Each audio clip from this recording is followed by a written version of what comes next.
appreciation for your time in Denver? For my time in Denver, Mm-hmm. I don't think I've never stopped kind of appreciating the time in Denver. I mean, this is where, it started for me, right? They drafted me. I had some great experiences here, some great time, great years. I spent my first 7.5 years here in Denver, right? And like I don't think I can never stop appreciating, not just the organization, but the city as a whole. I mean, we was at a point in time where it was a shift. The team had just only won 17 games prior to when we came in, and we kind of started created a different culture here, right? The uniforms changed. We changed the colors of the uniform.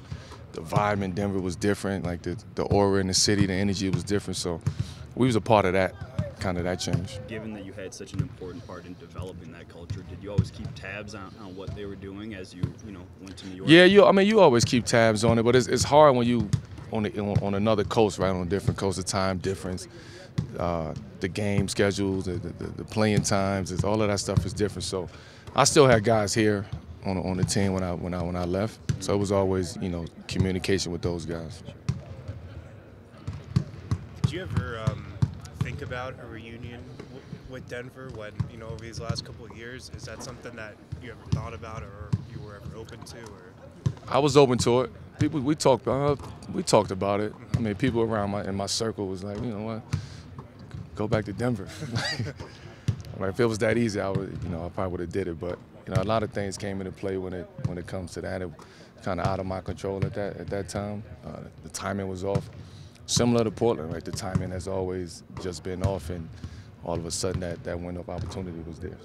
As you visit these spots, Madison on New Year's, here tonight, Houston, you hit there, will it mean anything extra?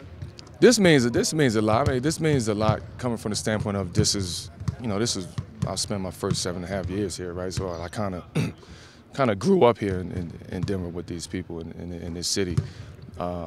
Houston, not so much. I was only there. I mean, I don't even know how many days I was there. I don't even say months, but I was there days.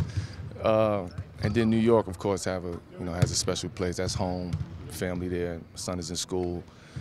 Spent another 7.5 years, there in New York. So those are the two places that, kind of really means the most to me.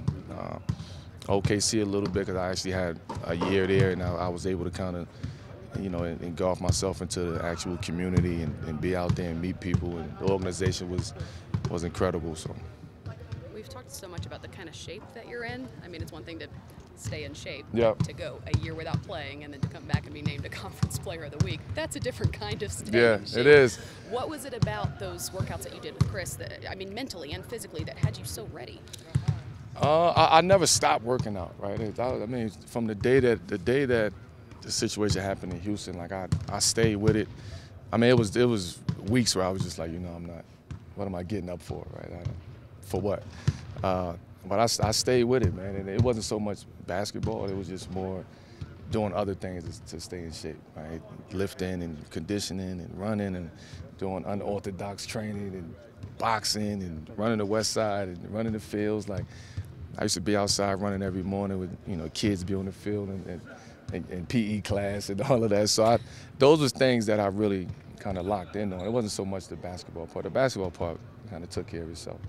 How mentally difficult was that to keep doing those kind of workouts, not knowing what? It was very difficult. Yeah. It was a lot of self-motivation, like pushing myself to like get up in the morning and put my stuff on, like I'm going to work out today. And then there was days where I'm just like, I'm not doing it. Like there's no reason for me to do it. And I had people in my corner though. I had people, pushing me and talking to me, and we put a plan together. And I said, look, if we're gonna put a plan together, I'm gonna attack this plan like I've never attacked anything before. And I stayed with it.